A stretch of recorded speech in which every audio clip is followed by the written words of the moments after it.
हर शुक्रवार ये दो दिलेर इन्फ्लुएंसर एडवेंचर के लिए जंगल में लाइव स्ट्रीम करने आते थे, लेकिन किसे पता था कि इस बार वे अनजाने में एक आदमखोर कबीले के इलाके में घुस जाएंगे। साइन पर साफ साफ लिखा था कि अंदर जाना मना है, लेकिन जल्द ही 10 लाख फॉलोअर्स पाने के लिए इन दोनों बेखौफ इन्फ्लुएंसर्स ने हिम्मत करके अपनी मोटरसाइकिलें इस खतरनाक घने जंगल में घुसा दी। उन्हें क्या पता था कि जिस पल उन्होंने अंदर कदम रखा उसी पल से उनका बुरा सपना भी शुरू हो गया, क्योंकि दोनों ज्यादा दूर नहीं गए थे कि उनमें से एक जमीन पर गिर गई और दूसरे को अचानक अपनी गर्दन पर कुछ ठंडा महसूस हुआ और फिर वह बेकाबू होकर रुक गया।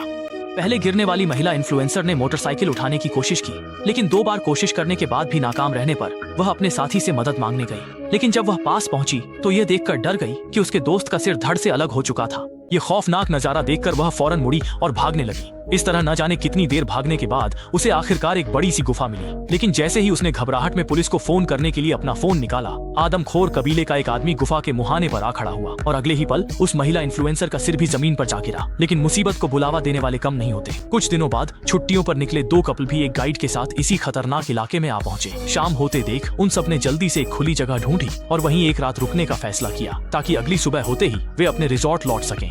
रात होते ही आसपास से तरह तरह की अजीबोगरीब आवाजें आने लगी, जिससे एना थोड़ी घबरा गई। गाइड निक ने उसे तसल्ली दी कि ये आवाजें निकालने वाले जानवर खतरनाक नहीं है, असली खतरा तो जंगल के अंदर रहने वाले आदमखोर कबीले हैं। लेकिन ज्यादा घबराने की जरूरत नहीं है, क्योंकि वे जहाँ हैं वो जगह जंगल के अंदरूनी हिस्से से काफी दूर है। जब तक वे और अंदर नहीं जाते तब तक कोई खतरा नहीं है। लेकिन जब एना ये सब ध्यान से सुन रही थी, तभी उसका बॉयफ्रेंड अचानक वहाँ आ गया।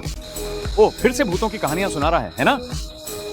ये सब इस रोमांचक अनुभव का हिस्सा है। कैंपफायर के पास बैठकर टूरिस्ट्स की हालत खराब करना। निक बस हंसा और उसने कुछ नहीं कहा। जल्द ही सब अपने अपने हैमॉक में लेटकर सो गए, लेकिन दूसरी लड़की कैसी सबके सो जाने के बाद चुपके से एक तरफ आ गई। असल में उसका अपने बॉयफ्रेंड के सबसे अच्छे दोस्त के साथ चक्कर चल रहा था। इस ट्रिप पर आने का मकसद ही यही था कि उसे अपने इस आशिक के साथ ज्यादा वक्त बिताने को मिले। लेकिन उन्हें क्या पता था कि उन दोनों की हर हरकत पर पास में लेटा माइक नजर रखे हुए था।